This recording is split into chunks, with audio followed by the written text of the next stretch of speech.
बिस्मिल्लाहिर्रहमानिर्रहीम।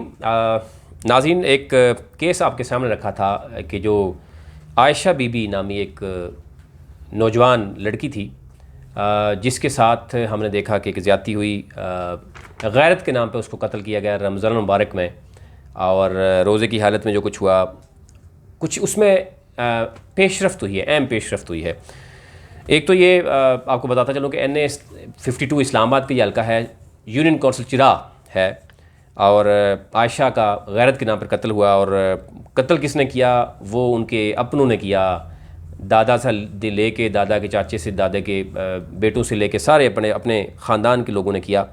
और उसके बाद एक अब ऑडियो वीडियो लिंक मैं आपसे शेयर करूँगा एक दो दिनों में, कि जिसमें उसके जो खावंद यानी मोहम्मद अली, जिससे उसने निकाह किया था, उसकी कुछ चीज़ें सामने आई हैं कि उससे तलाक कैसे ली गई और उसको क्या कहा गया और फिर लड़की को कैसे मार दिया गया। एक तो ये, दूसरा ये है कि मोबाइल किसका यूज़ होता रहा है। मोबाइल जिस खातून का होता रहा है, दो नाम हैं। एक को, लड़की को जो है वो तशद्दुद का निशाना ही बनाया गया, लेकिन जब पता चला कि मोबाइल इसके पास नहीं है, उसी का हमनामी जो दूसरी लड़की थी उसको बचा भी लिया गया और उसका नाम सामने नहीं लाया गया।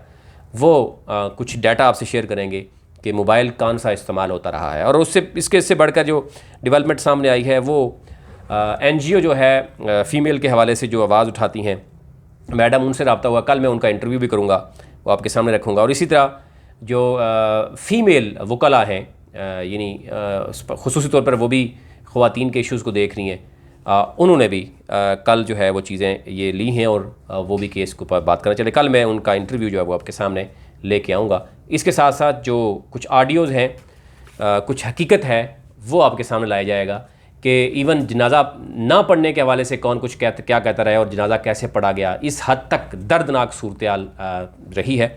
और अब क्योंकि एक तो कोरोना वायरस के हवाले से हम समझते हैं कि लॉकडाउन के हवाले से कुछ खामोशी थी, अब उस पर दोबारा जो है वो चीज़ें सामने आ रही हैं। अब देखना यह है कि आयशा बीबी को कब इंसाफ मिलेगा और इसका साथ कौन कौन लोग देंगे।